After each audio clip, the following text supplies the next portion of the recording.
ছাত্রদল এবং ছাত্র শিবিরের মধ্যে যে যে সংঘর্ষের কথা আমরা জানি, এর রেশটা ধরেই কিন্তু আজকে দিনব্যাপী ঢাকার বিভিন্ন শিক্ষা প্রতিষ্ঠানে, জগন্নাথ বিশ্ববিদ্যালয়ের খবর আমরা শুনতে পেরেছি, এরকমভাবে ঢাকা কলেজের সামনেও আমরা এই কথা শুনতে পেরেছি। এবং এখন এই মুহূর্তে এখানে আমরা দেখতে পাচ্ছি যে আইন শৃঙ্খলা বাহিনীর অবস্থান রয়েছে এবং এক পাশে ছাত্রদল এবং আরেক পাশে শিবিরের যারা রয়েছেন তাদের অবস্থান, দুই পক্ষের অবস্থান আমরা দেখতে পাচ্ছি। এখানে থমথমে পরিস্থিতি বলা যায়। তবে এখন পর্যন্ত এখানে আমরা যে দৃশ্যটা দেখছি, যে এখানে আলিয়া মাদ্রাসার শিক্ষার্থীদের কথা বলা হলেও এখানে আমরা দেখতে পাচ্ছি যে এই ওয়ার্ডের বিএনপির অনেক কর্মীরা তারা এখানে এসেছেন দেশীয় অস্ত্র হাতে। আমরা দেখতে পাচ্ছি লাঠি থেকে শুরু করে অনেকেই লাঠি নিয়েই তারা আসলে অবস্থান করছেন। আমরা ওইখানে শিবিরের যারা রয়েছেন তারা অবস্থান করছেন। পুরো আলিয়া মাদ্রাসা এলাকার যে চিত্রটা আমরা দেখতে পাচ্ছি, আমরা এর আগেও সামাজিক যোগাযোগ মাধ্যমে যে ভিডিওগুলো দেখছিলাম সেখানে কিন্তু অনেক হতাহতের ঘটনাও কিন্তু আমরা দেখেছি। আমরা এখানে যে অবস্থাটা, সেখানে এর আগে আমরা দেখতে পাচ্ছিলাম যে প্রায় 2 ঘন্টা ধরে, এখন 5:30 বাজে, 1.5 ঘন্টা ধরেই আসলে এটা চলছে। 4টা থেকে এটা শুরু হয়। আপনি দেখতে পাচ্ছেন যে আলিয়া মাদ্রাসার এই এলাকাতে কি অবস্থা। এবং এখানে আমরা আরেকটু যদি সামনে একটু দেখাই পরিস্থিতিটা, এখানে যারা আছেন এখানে যারা অবস্থান করছেন, আইন শৃঙ্খলা বাহিনীর সদস্য থেকে শুরু করে যারা রয়েছেন, ছাত্রদল ছাত্র শিবির দুপক্ষের অংশগ্রহণ আমরা দেখতে পাচ্ছি, দুপক্ষের উপস্থিতি আমরা দেখতে পাচ্ছি। যারা এখানে মূলত রয়েছেন তাদের যে সংঘাত, সেটা আসলে প্রায় 2 ঘন্টা ধরে আমরা দেখতে পাচ্ছি। আইন শৃঙ্খলা বাহিনীর সদস্যদের উপস্থিতি আমরা দেখতে পাচ্ছি এখানে রয়েছে। আমরা একটা বিকট শব্দ শুনতে পারলাম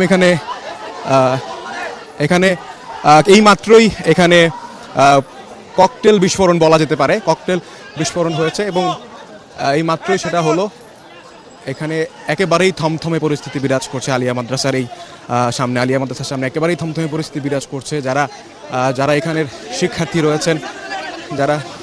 রয়েছেন তারা অভিযোগ করছেন একটা পক্ষ যে এখানে যেভাবে বিস্ফোরণ আসলে আমরা যেটা দেখলাম এই মাত্র, সেটা আসলে কোন পক্ষ থেকে আসলে হচ্ছে সেটা এখনো নিশ্চিত হওয়া যাচ্ছে না। তবে আমরা আসলে দেখানোর চেষ্টা করছি এখানে ইট ছোড়া হচ্ছে।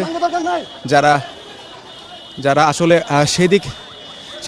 একটা অ্যাম্বুলেন্স আসার কারণে এখন চেষ্টা করছে রাস্তার 2 পাশে রাস্তা পরিষ্কার করবার জন্য, যেন অ্যাম্বুলেন্সটা যেতে পারে। এখানে এই অবস্থা, এখানে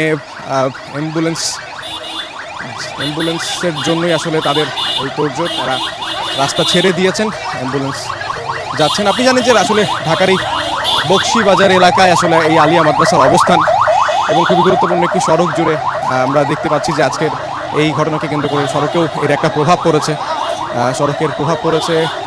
রাস্তায় ব্যাপক যানজট সৃষ্টি হয়েছে, একটা উদ্ভূত পরিস্থিতি। এটা সাধারণ মানুষ অনেকেই ভোগান্তির শিকার হচ্ছেন।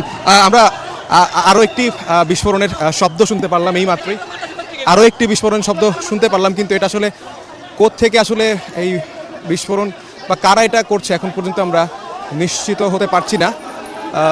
এখানে এই সাউন্ড গ্রেনেডের শব্দ শুনতে পাচ্ছি। এটা এখনও এখানে হলের ভেতরে অনেক শিক্ষার্থী অবস্থান করছে। এখানে অনেকেই অভিযোগ করছেন যে হলে থেকে এখানে সাউন্ড গ্রেনেড ছোড়া হচ্ছে। ব্যাপক যে থমথমে পরিস্থিতি।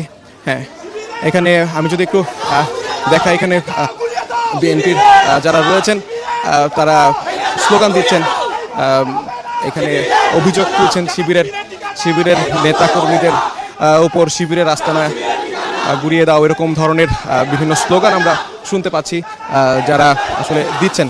এবং এইখানের যারা শিক্ষার্থী রয়েছেন, আমরা কয়েকজনের সঙ্গে আসলে কথা বলবার চেষ্টা করছি। এখানে আসলে 2টা পক্ষ আমরা এর মধ্যে আসলে নিশ্চিত হয়েছি যে সারা দেশের অনেক শিক্ষা প্রতিষ্ঠানগুলোতে ছাত্র শিবির এবং ছাত্র দলের যে আসলে সংঘর্ষ, এটাকে এই যে জুলাই পরবর্তী যে বাংলাদেশ বা 5 আগস্ট পরবর্তী যে বাংলাদেশ, এটা সাধারণ মানুষদের ভাষা অনুযায়ী তারা এটা কখনোই কাম্য করেনি। তারা কখনোই আসলে শিক্ষা প্রতিষ্ঠানগুলোতে এরকম অরাজকতা, শিক্ষা প্রতিষ্ঠানগুলোতে এরকমভাবে হামলা ভাঙচুর, মারামারি, এই জিনিসটা আসলে সাধারণ মানুষ কখনোই মেনে নিতে পারছেন না। আমরা যখন দেখছিলাম যে অনেক মানুষের আসা যাওয়ার পথে ভোগান্তি, তখন তারা আমাদেরকে এই বিষয়টা জানাচ্ছিলেন।